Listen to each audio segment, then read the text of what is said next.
Hello बच्चों, let's read this question. The question says, assertion, an electron can be considered as point charge. Reason, a finite size charged body may behave like a point charge if it is produces an inverse square field. Option first, both assertion and reason are correct and reason is the correct explanation of assertion. Option second, both assertion and reason are correct but reason is not the correct explanation of assertion. Option third, assertion is correct but reason is incorrect. Option fourth, assertion is incorrect but reason is correct. तो इस question के अंदर हमसे क्या बोला गया है कि assertion में हमें दे रखा है कि एक इलेक्ट्रॉन है उसको पॉइंट चार्ज मान सकते हैं। रीजन क्या दे रखा है कि यदि कोई फाइनाइट साइज की चार्ज्ड बॉडी है, यदि वो इनवर्स स्क्वायर फील्ड जनरेट करती है तो हम उसको पॉइंट चार्ज मान सकते हैं। तो बात करते हैं की कंसेप्ट की। की कंसेप्ट के अंदर हम लोग बात करते हैं कि पॉइंट चार्ज यदि कोई है तो उसके द्वारा कितना इलेक्ट्रिक फील्ड जनरेट किया जाएगा एंड इनवर्स स्क्वायर फील्ड क्या होता है। तो मैं यहाँ पे बात करता हूँ electric field due to a point charge की। Electric field due to a point charge.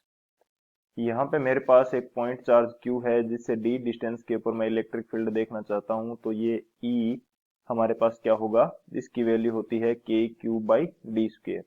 Q is the charge, D is the distance of that point. So ये हमारे पास रहेगा electric field due to a point charge and inverse square field. ये हमारे पास क्या है कि जो फील्ड जनरेट किया जाएगा इस चार्ज के द्वारा वो उस डिस्टेंस की स्क्वायर के इनवर्सली प्रोपोर्शनल होगा। सो ये हमारे पास की कंसेप्ट हो जाता है। बात करते हैं सॉल्यूशन की। सॉल्यूशन इस क्वेश्चन के लिए मेरे पास क्या होगा, हमें असर्शन के अंदर दे रखा है कि जो इलेक्ट्रॉन है हम इसको पॉइंट चार्ज कंसिडर कर सकते हैं। इलेक्ट्रॉन जो बेसिकली हम इसको शो करते हैं ई नेगेटिव से एंड इलेक्ट्रॉन हमारे पास होता है वेव नेचर का। इलेक्ट्रॉन हमारे पास वेव नेचर का है एंड इसको हम पॉइंट चार्ज कंसिडर्ड नहीं कर सकते। सिंगल आइसोलेटेड इलेक्ट्रॉन है तो इसको पॉइंट चार्ज कंसिडर्ड नहीं किया जा सकता। पॉइंट चार्ज हमारे पास क्या होगा, एक फाइनाइट साइज की बॉडी जो कि चार्ज की गई है उसको हम पॉइंट चार्ज बोल सकते हैं, लेकिन इलेक्ट्रॉन की वेव नेचर के कारण इसको पॉइंट चार्ज कंसिडर्ड नहीं किया जा सकता। यदि हमारे पास कोई भी बॉडी है जिसको चार्ज किया गया है एक इलेक्ट्रॉन से एंड इस बॉडी की फाइनाइट साइज है तो इस बॉडी को हम पॉइंट चार्ज बोल सकते हैं। ये हमारे पास पॉइंट चार्ज हो सकता है यदि ये चार्ज किसी बॉडी को दिया गया हो एंड इस बॉडी की एक डिफाइनाइट शेप हो, साइज हो।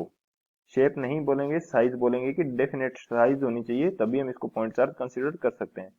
सो यहाँ से जो असर्शन है हमारा ये तो इनकरेक्ट हो जाएगा, क्योंकि हम इलेक्ट्रॉन को क्या हम नहीं बोल सकते पॉइंट चार्ज। एंड इसके पीछे का रीजन क्या दे रखा है कि यदि कोई जो चार्ज है वो इनवर्स स्क्वायर फील्ड जनरेट करता है तो हम इसको पॉइंट चार्ज बोल सकते हैं यदि इसकी फाइनाइट साइज है। तो इसकी यदि बात की जाए तो यदि मैं कोई पॉइंट चार्ज कंसीडर कर लेता हूं कि मेरे पास पॉइंट चार्ज Q है एंड इससे हमने जिस प्रकार से की कंसेप्ट के अंदर डिस्कस किया कि किसी पॉइंट के ऊपर इलेक्ट्रिक फील्ड कितना होगा, ये हमारे पास होता है के क्यू बाई डी स्क्वेयर। सो ये इलेक्ट्रिक फील्ड जो है इनवर्सली प्रोपोर्शनल है डिस्टेंस की स्क्वेयर के। सो ये इनवर्स स्क्वायर फील्ड जनरेट कर रहा है एंड इसका जो साइज है किसी बॉडी के ऊपर जिसके ऊपर ये चार्ज Q है उसका फाइनाइट साइज है, तो हम इसको बोल सकते हैं फाइनाइट या पॉइंट चार्ज। सो रीजन हमारा करेक्ट है, असर्शन हमारा इनकरेक्ट है। तो कौन सा ऑप्शन करेक्ट हो जाएगा यहाँ से, जो फोर्थ ऑप्शन है assertion is incorrect but reason is correct. So option D is the final answer. I hope you understood it well. Best of luck. Thank you.